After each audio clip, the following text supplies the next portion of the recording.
गांधारी ने कैसे दिया 100 पुत्रों को जन्म। महाभारत काल में गांधारी ने 100 पुत्रों को आखिर कैसे जन्म दिया होगा, ये सोचने वाली बात है। गांधारी के 100 पुत्र जो कौरव कहलाए और इनमें से सबसे बड़ा पुत्र था दुर्योधन। ये बात सुनकर लोगों को थोड़ा अजीब जरूर लगती है कि आखिर ये कैसे संभव हुआ कि किसी स्त्री ने 100 बच्चों को जन्म दिया।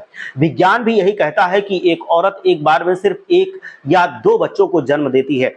अपवाद के स्वरूप में संख्या बढ़ सकती है, लेकिन बहुत ज्यादा थोड़े हो सकती है, लेकिन 100 तो कभी नहीं हो सकती। आखिर गांधारी ने कैसे 100 पुत्रों को जन्म दिया होगा? क्या गांधारी के पास कोई खास शक्ति थी या फिर गांधारी एक कोई देवी थी?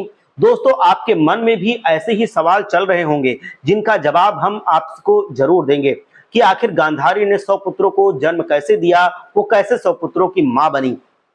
तो हमारे साथ इस वीडियो के अंत तक जरूर बनिए और हम यकीन दिलाते हैं कि आपके मन से ये सवाल हम उठा कर रहेंगे वीडियो के अंत तक, तो आपके मन से ये सारे सवाल खुद ब खुद खत्म हो जाएंगे। तो आइए जानते हैं। गांधारी के पिता का नाम सुबल था और वो गांधार प्रदेश के राजा थे, जिस वजह से उन्होंने अपनी पुत्री का नाम गांधारी रखा था। सुबल ने अपनी पुत्री गांधारी का विवाह हस्तिनापुर के महाराज धृतराष्ट्र से तय किया था। जब गांधारी की ये बात पता चली कि महाराज धृतराष्ट्र जन्म से ही अंधे हैं, तो उन्होंने आंख में पट्टी बांध ली और जीते जी अपने नेत्र से ना देखने का संकल्प किया। हस्तिनापुर जैसे बड़े राज्य की महारानी बनकर के जीवन बड़े सुख में बीत रहा था।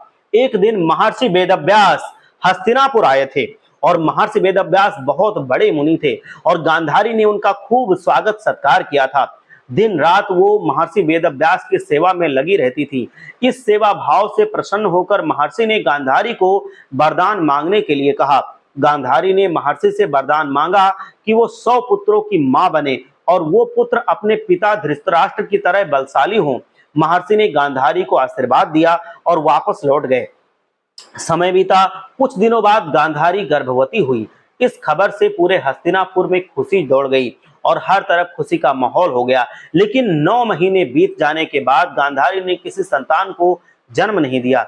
ऐसा 2 वर्षों तक हुआ जब गांधारी गर्भवती रही, लेकिन कोई संतान पैदा नहीं हुई। ऐसा होने से गांधारी के मन में 100 तरह के सवाल जन्म लेने लगे। धीरे धीरे गांधारी के मन का जो सवाल था वो गुस्से में बदल गया और उस दिन पूरा इस गुस्सा क्रोध में बदल गया कि आखिर कब तक उसकी ये संतान उसके गर्भ में रहेगी। एक दिन गांधारी के सब्र ने जवाब दे दिया और क्रोध के चलते वो अपने पेट में जोर जोर से मुक्के मारने लगी। अचानक हुए इस तरह के आघात की वजह से गांधारी के गर्भ से एक मांस का पिंड निकला। गांधारी समेत पूरा हस्तिनापुर इस घटना से हैरान रह गया। उधर महर्षि वेदव्यास को भी योग शक्ति के माध्यम से इस बात की जानकारी मिली कि गांधारी ने क्रोध में आकर अपने पेट में प्रहार किया, जिससे एक मांस का पिंड उसके गर्भ से बाहर निकला। वो तुरंत हस्तिनापुर जा पहुंचे और गांधारी के सम्मुख प्रकट हुए। महर्षि को देखकर गांधारी ने रोते हुए उन्हें पूरी घटना सुना दी और उनसे इसका समाधान बताने के लिए कहा। गांधारी को देखकर महर्षि ने उन्हें शांत करवाया और इसका उपाय करने लगी। महर्षि वेदव्यास ने गांधारी को आदेश दिया कि 100 घड़ों में घी भरवा दें। महर्षि का आदेश पाकर गांधारी ने ऐसा किया और 100 घड़ों में घी भरवाया। इसके बाद महर्षि ने गांधारी के गर्भ से निकले उस मांस के पिंड में जल छिड़कने के लिए कहा और गांधारी ने भी ऐसा ही किया। जल छिड़कते ही उस पिंड के 100 टुकड़े हो गए। महर्षि ने आदेश दिया कि हर घड़े में एक एक पिंड डालकर उसको ढक दिया जाए और इसे लगातार 2 वर्षों तक ढका रहने दिया जाए। एक जो वर्ष के पश्चात ही इसे खोला जाए। महर्षि का आदेश पाकर ऐसा ही किया गया। 2 वर्षों के बाद जब उन घड़ों को खोला गया तो उसमें से 100 पुत्र निकले। पहला घड़ा खोलने पर जो पुत्र निकला उसका नाम दुर्योधन रखा गया। दूसरा घड़ा खोलने पर जो पुत्र निकला और उसका नाम दुशासन रखा गया और ऐसे ही बाकी के घड़ों को खोला गया और कौरवों के नाम रखे गए।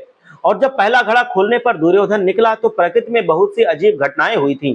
हर तरफ काले बादल छा गए, सियार बोलने लगे, उल्लू शोर मचाने लगे और पैदा होते ही दुर्योधन बोलने लगा था। ये सभी घटनाएं किसी बड़े अपशगुन की तरफ इशारा कर रही थीं। इन सभी दृश्यों को देखकर महात्मा विदुर ने धृतराष्ट्र और महातारी गांधारी से कहा कि वो इस पुत्र का त्याग कर दें, क्योंकि भविष्य में यह हस्तिनापुर के विनाश का कारण बनेगा। लेकिन पुत्र मोह में फंसे धृतराष्ट्र और गांधारी ने सभी की बात को अनसुना करते हुए दुर्योधन का पालन पोषण बड़े प्यार से किया और उसे खूब सम्मान दिया। अंततः विदुर की भविष्यवाणी सच साबित हुई और दुर्योधन ही सभी कौरवों के विनाश का कारण बना। दुर्योधन सभी कौरवों में सबसे अधिक पसंद किया जाने वाला पुत्र था और महाराज धृतराष्ट्र और उनकी गद्दी पर बिठाना चाहते थे।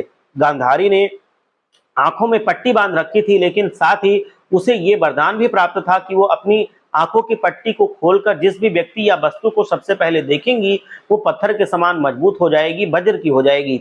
जब युद्ध में सभी कौरव मारे गए और अकेला दुर्योधन बचा तो गांधारी ने आंख की पट्टी खोलकर उसे सबसे पहले देखने का निश्चय किया और बिना कपड़ों के सामने आने का आदेश दिया। जब दुर्योधन बिना किसी भी वस्त्र के अपने मां के सामने जा रहा था तो श्री कृष्ण वहां पर आए। श्री कृष्ण ने दुर्योधन से कहा कि कोई भी वयस्क बालक इस तरह से अपनी मां के सामने नहीं जाए तो ही बेहतर है। दुर्योधन, तुम्हें अपनी जंघा पर कुछ लपेट लेना चाहिए। श्री कृष्ण की बात सुनकर दुर्योधन ने अपनी जंघा में केले